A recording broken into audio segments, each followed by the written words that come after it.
Saya mau berpikir progresif nih, apa yang harus dilakukan untuk kita mengalami sebuah lompatan besar? Kalau kita terus berkelahi pada situasi yang ada ini, kita tidak akan keluar dari lompatan besar dalam situasi yang berat ini. Prof mau melihat seperti apa? Apa yang harus dilakukan nih, Prof? Gini, eh, saya ingin mendengar juga ya dari generasi yang sesudah saya seperti Mas Bang Sukur ya. Hmm. Apa sih yang harus dilakukan kayak gini? Tapi kalau saya berpikir gini, kalau kita ngombah aturan lagi gitu ya, mempersoalkan konstitusi lagi itu boleh saja, mungkin konstitusinya salah. Tapi konstitusi kita itu selama Republik ini berjalan berubah 12 kali. 12 kali berubah. Dan selalu dipersoalkan bahwa ini salah konstitusi. Ya kan sampai 12 kali kan. Yeah. Mulai dari maklumat X, maklumat pemerintah, lalu Undang-Undang 49, UUD 50, dekret, ya kan? Lalu tambah 4 kali era reformasi. Itu dianggap salah gitu. Artinya ini bukan soal undang-undang dasar menurut saya. Ini soal politik.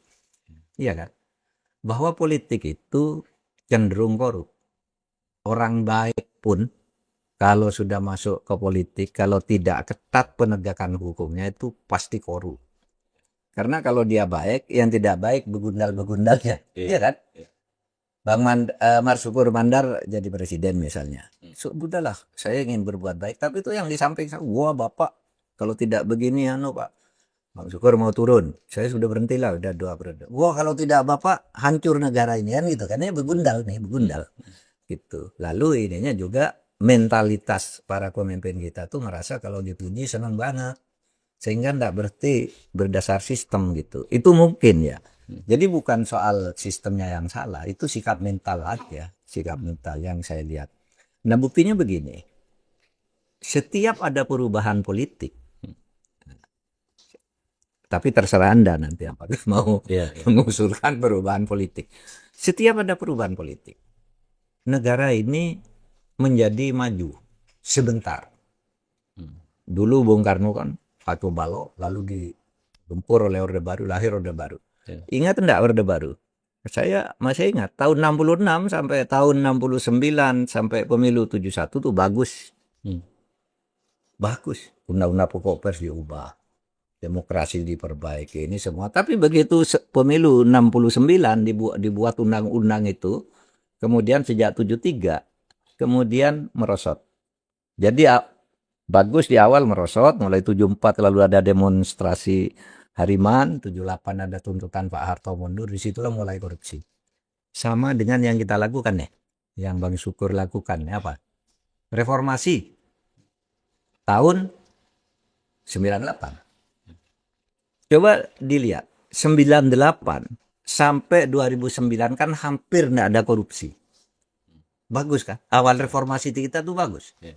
KPK terbentuk. Komisi Yudisial terbentuk, MK terbentuk dengan kinerja yang sangat bagus, terukur. DPR, lihat nanti di data ya, data legislasi.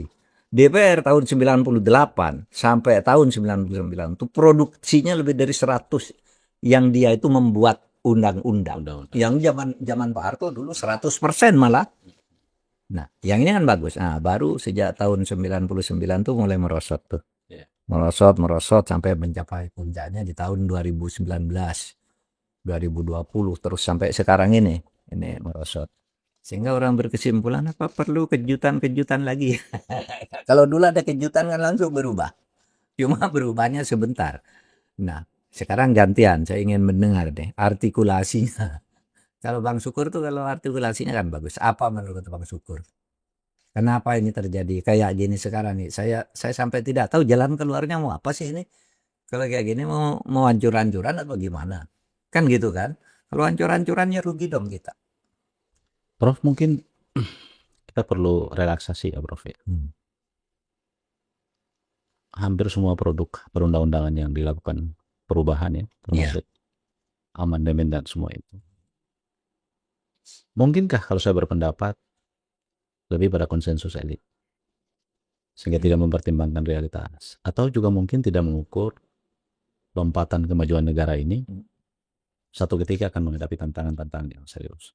Artinya Kita lebih konsentrasi pada membangun struktur kekuasaan di internal. Kita tidak adaptasi dengan situasi di luar, atau kita juga bahkan tidak berpikir bahwa struktur sebuah negara modern itu apa sih sebetulnya yang harus kita tuju. Kemudian mungkin kita terkendala dengan sistem politik kita yang masih longgar, kecurangannya, manipulasinya, kekuasaan yang terlalu leluasa dimanfaatkan untuk kepentingan politik, kewenangan dan kekuasaan presiden yang tidak dibatasi. Saya selalu bicara soal presiden perlu dibatasi kewenangannya. Itulah esensi negara hukum. Dengan saya, Prof, ya. Misalnya begini, saya minta pandangan Prof. Apakah hak prerogatif itu tumbuh di ruang yang bebas? Dalam pandangan saya tidak boleh. Hak prerogatif itu dia tidak boleh tumbuh di ruang yang bebas. Kalau dia tidak tumbuh di ruang, kalau dia tumbuh di ruang hukum, maka dia dibatasi. Ya. Karena prinsip kita negara hukum, maka siapapun tidak ada pengecualian, termasuk kekuasaan presiden. Ya. Ada orang mengatakan pada saya, Prof, bahwa negara yang sistemnya presidensial tidak mengenal sistem oposisi. Saya juga mengatakan pada mereka, juga tidak mengenal sistem koalisi. Tapi demokrasi memerlukan oposisi. Ya. Kebutuhan pada civil society kita perlukan. Ya. Karena itu, Prof, di kalangan kami yang muda-muda ini berpikir bahwa pintu masuk kerusakan bangunan kekuasaan ini, satu adalah sistem kepartaian yang bukan kita mempersoalkan jumlah partai, tapi kita lebih mempersoalkan soal tata kelola partai, regulasinya, sistem perkaderannya, di mana tidak ada proteksi orang-orang yang kompeten. Ya. Longgarnya sistem, jadi orang punya uang banyak bisa lompat jadi nomor 1 karena kedekatan dengan ketua umum dan seterusnya. Ya. Kemudian ada satu hal nih, Prof, saya minta pandangan. Apakah partai tidak terlampau besar kewenangannya? Misalnya, dia memang terlihat cuma punya kewenangan jadi peserta pemilu. Kalau kita lihat undang-undang ya, Prof, ya. Tapi dia punya kemampuan mengendalikan DPR, yang kemudian DPR memiliki sejumlah kewenangan yang luar biasa, Prof.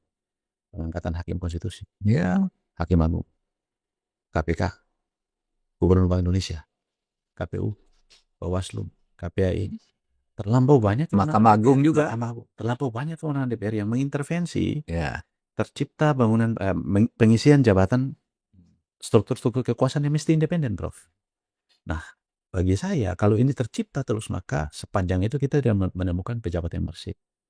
Saya dan teman-teman muda berpikir orang seperti Prof harus ada dalam struktur kekuasaan. Bukan untuk apa? Untuk memandu perjalanan perubahan bangsa ini. Tetapi kan pemilu kadang-kadang tidak bisa diukur. Lalu orang bicara legalitas pemilu hanya diukur pada suara mayoritas. Padahal suara asal-usulnya tidak bisa kita tahu tuh. Apa benar suara dari TPS sampai penghitungan benar suara orang itu yang sama? Atau ada perubahan? Makanya saya bilang, digitalisasi sistem pemilu perlu untuk mengurai kecurangan atau mempercepat sistem perhitungan. Orang mengatakan pemilu bisa dikendalikan. Ya, pemilu harus dikendalikan agar tidak curang. Tapi kalau dikendalikan untuk curang, kan Prof ini sederhana. Misalnya Gojek, GoFood ini. Ya. Kita beli makan 30.000, makanannya sampai kalau nggak nyampe bisa kita detek di mana dia berada tuh. Dengan menggunakan server-server itu sebetulnya pemilu bersih, pemilu digital bisa dibuat dong. Kalau pemerintah benar-benar jujur. Lagi-lagi Prof saya minta pandangan Prof agar akumulatif.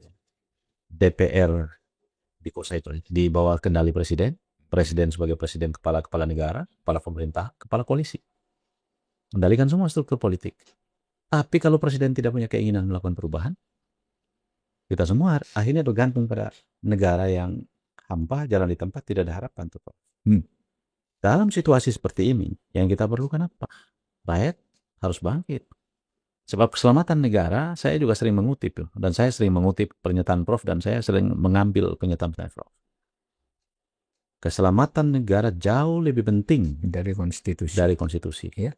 Keputusan rakyat jauh lebih penting daripada konstitusi. Ya. Saya mau mohon penjelasan tuh. Ya, pertama gini, yang sederhana dulu ya, sistem. Saya sudah lama membuat putusan di Mahkamah Konstitusi pada tahun 2011 gitu ya, atas permintaan seorang bupati di Bali agar pemilu itu dilaksanakan dengan IT, komputerisasi. Sehingga seperti yang Anda usulkan tadi, jadi itu terkontrol betul kan. Yang penting ada audit IT-nya kan. Jadi setiap orang milih, saya nomor ini. Lalu Ada yang keberatan tuh kan rakyat belum siap, belum ngerti IT. Kan tinggal undang-undangnya ngatur, Iya. ya kan? Bagaimana cara memandu seorang nenek yang nggak ngerti ini? Ada undang-undangnya kan, ada berita acaranya bahwa nenek milih ini, lalu dia pandu sendiri dan Ya. beritahu keyakinan bahwa tidak akan ketahuan. Seumpama pun ada kecurangan di situ kan akan mudah ketahuan kan oleh masyarakat, itu ya. Nah, tetapi dan itu jauh lebih murah, Mas. Tidak sampai separuh dari biaya pemilu. Untuk biaya IT itu sudah berlebih gitu. Tapi DPR-nya enggak mau. Pemerintahnya enggak mau. Karena ada apa? Itu proyek. Nah, ini. Dan bisa proyek curang di situ. Coba kalau mau kan gampang tuh. Presiden sekarang mengeluarkan dekret atau bersepakat dengan udah pakai sistem IT aja. Iya kan? Kayak di Amerika misalnya atau di mana gitu diambil diminta programnya dan anak-anak kita pinter kok bikin program itu sendiri gitu.